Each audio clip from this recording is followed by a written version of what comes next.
Ano ba ang pagkakaiba ng bahay sa PEI at bahay sa Alberta? Nung kami ay palipat dito, medyo afford pa namin ang bahay ng Calgary. Nung kinoconsider namin na lumipat. Now, in terms of presyo ng bahay, dito kayo mabibigla. At dito din ako nabigla. Kasi, hello everyone, this is me again, Joy Fajardo. Welcome back to our new YouTube channel. This is Joy in Alberta. Kung kayo po ay bago sa aming channel, please don't forget to like, subscribe, at i-share nyo na rin itong video namin para mas marami pa tayong mapasaya at ma-inspire at ma-share ng good vibes. Today is a Thursday evening. Katatapos nga lang natin sa work. Meron tayong inattenda na event. So this afternoon, nagkaroon din ng parang third month check dito sa aming bahay. So lahat ng mga bagay-bagay na nakikita namin na medyo kakaiba, may konting crack sa wall, may problema sa paint, nagkikrick yung floor, yung mga ganyan. So, pwede namin yun i-bring up with Bedrock, yung amin nga pong builder. At ayan, meron nga tayong warranty, di ba? Limited time warranty. Merong mga covered within 1 year at meron din namang mga bagay-bagay na covered sila within 2 years, within 10 years. Hindi ko kabisado, guys. So, ang maganda naman sa kanila is, kontakin mo sila anytime. Sasabihin naman nila sa'yo, meron din kaming kopya. Hindi ko lang siya kabisado, guys. So, dahil nga nagpunta nga kanina si Kuya, ano siya? Local siya.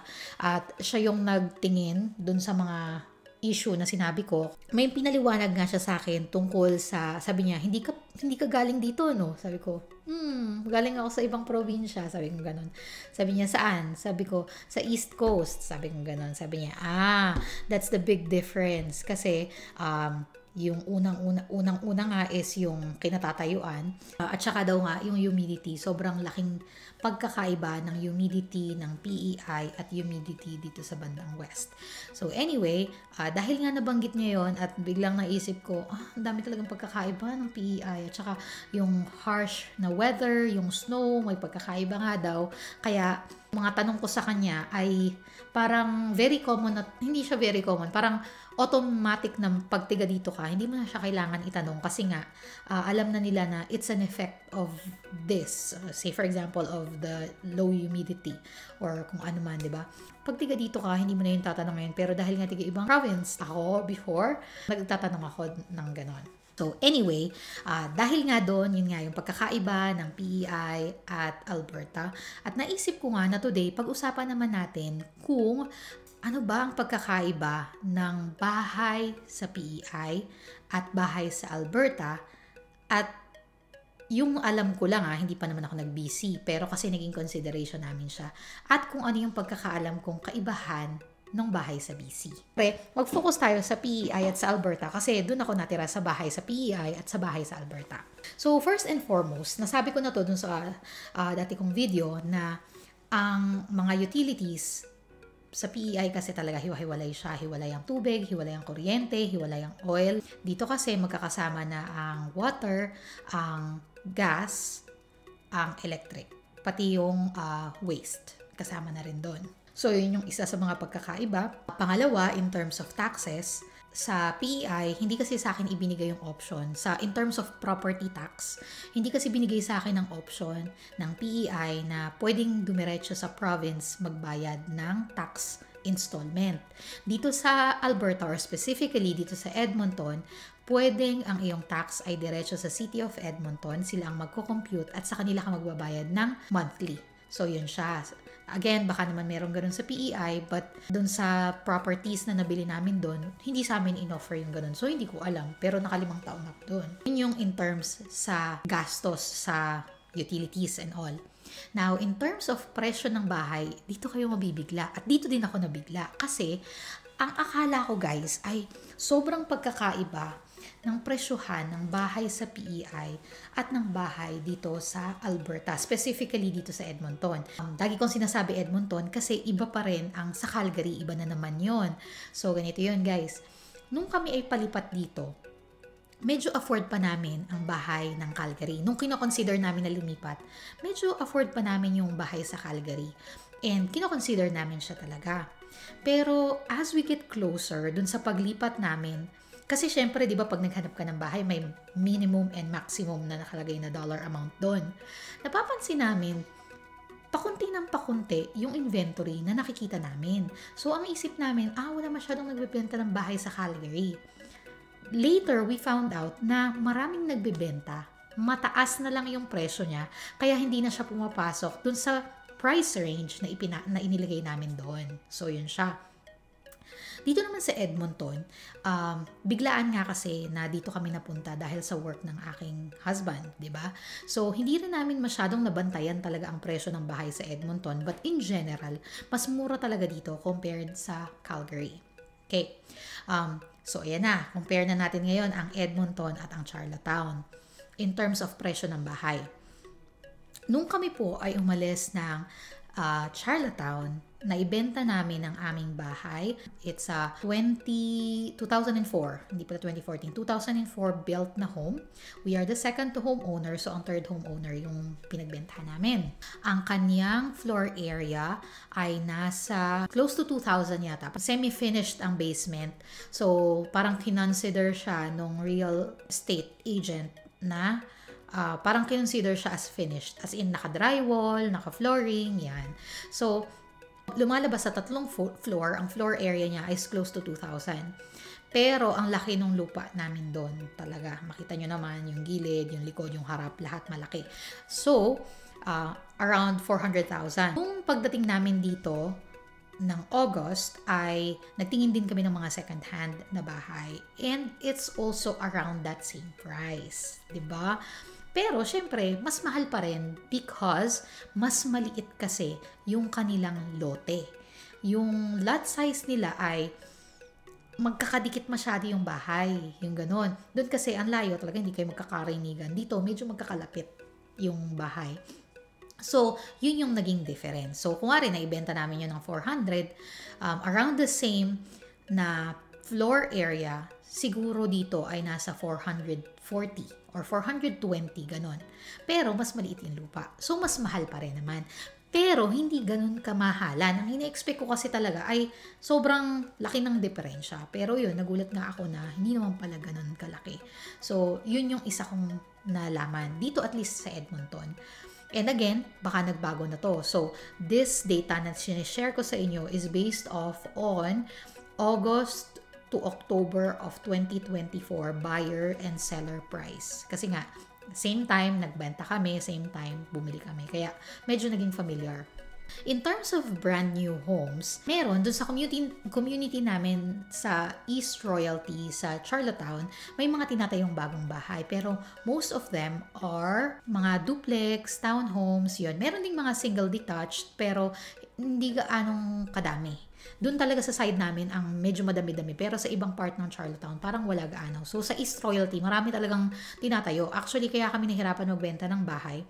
Kasi may malapit sa amin, brand new, pero siya ay duplex. At nasa 450 lang siya. So, may diferensya, 450 at saka 400, pero hindi din ganun kalaki. Parang yung iba, na nagiging mas okay na lang sa kanila na duplex, pero brand new, na ganun yung price. Parang ganun. Depende siya kung gusto nyo ba ng bago or gusto nyo ng detached. At saka yun nga, para sa akin talaga ay detached pa rin. Kasi yun nga lang kapitbahay, medyo kunwari, hindi masyadong okay yung kapitbahay mo, mahirap na. Yun pa kayang literal na talagang kadikit yung bahay, di ba? So, medyo mahirap siya. Pero again, very different naman ang preferences ng bawat tao. So, okay lang yan. Yung pagbili ng bagong bahay, ayun, 450,000, duplex yon, brand new.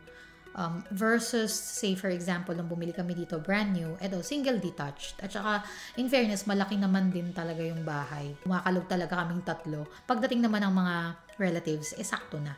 So, anyway, etong bahay na to, nakuha namin ng 560. Na I think okay, very okay na yung presyo na yon. Kasi, yung mga exactly same model, nandyan lang sa kanto, binibuild siya, magiging ready siya by end of 2025 or mid of 2025 yata, parang ganun. Medyo malaki na yung diferensya. Hindi na siya 560. Parang nasa close to 600 or more than 600 pa nga yata. Pero anyway, going back sa difference, so makikita nyo guys, hindi naman pala ganun kalaki yung diferensya. At sa totoong buhay ay makakakuha kayo ng nagkakahalagang 400,000 na second hand dito kung kayo ay titingin dun sa medyo mas older pa na mga bahay. Kami kasi, isa sa mga naging parang requirements namin, 2000s na. Kumbaga, talagang 2000 built na bahay. Kasi nga po, hindi nga kami magaling ni Kiko sa maintenance ng bahay.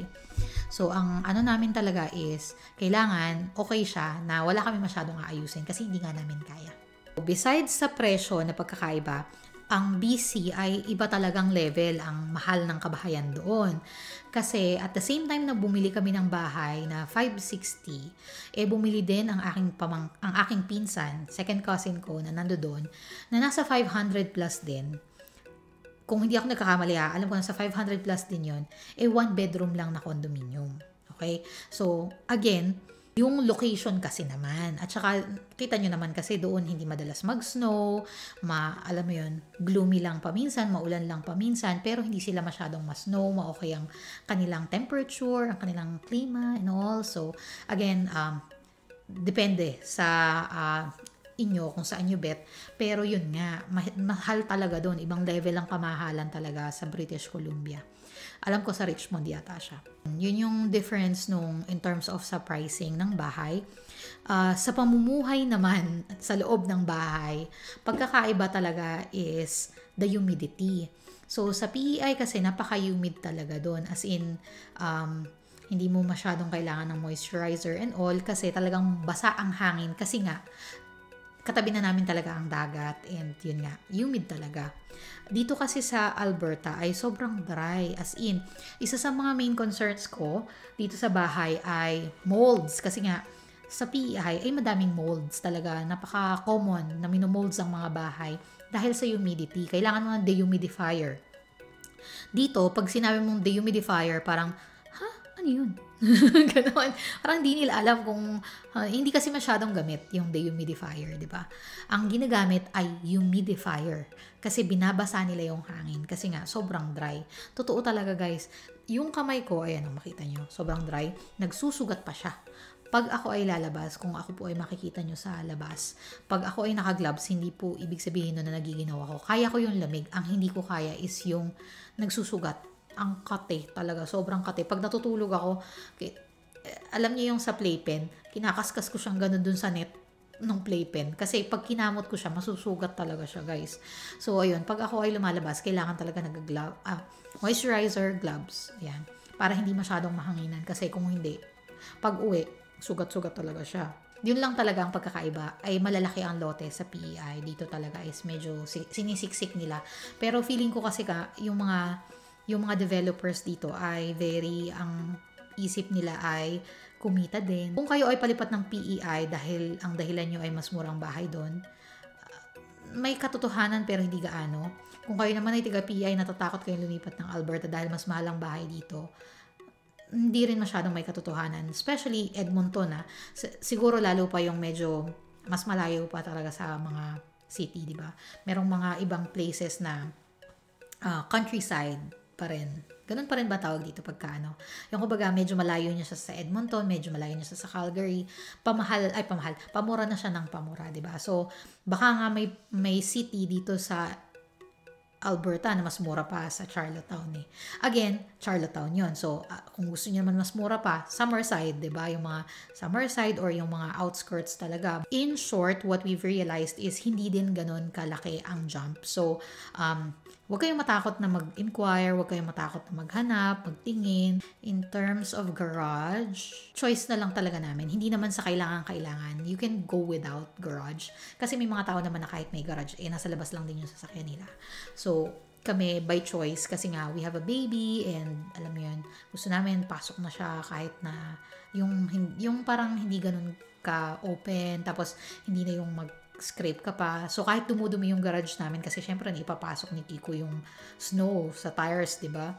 So, sige, linisin na lang natin ng summer kasi nga, para kay vibe, para pag aalis kami, hindi masyadong nasa labas, tapos noon hindi na kailangan ni Kiko mag-scrape nga, ganun. So, yun lang. Pamumuhay naman is pretty much the same. I've worked from home for 5 years in PEI. I've been working from home just for 1 month. Kaka-start ko nga lang pala. So, wala pang 1 month akong nag-start mag-work dito sa Edmonton, na work from home, wala namang big difference. It's just the same. So, yun lang. Tahimik pareho. Parehong lugar tahimik. Hindi naman maingay yung kalsada, whatsoever. Depende sa location nyo siguro. Pero, in our case, parehong tahimik yung naging place namin. So, ayun lang. Sana meron kayong nakuhang konting aral at sana ay natulungan namin kayo kung kayo ay confused, kung kayo ba ay lilipat ng PEI, kayo ba ay lilipat ng Alberta. Ayan, message lang kayo, comment lang kayo kung may katanungan kayo. Maraming salamat sa panonood. At syempre, sabi ko nga kanina, like, subscribe, and share this video to your friends. Thank you so much for watching. Bye!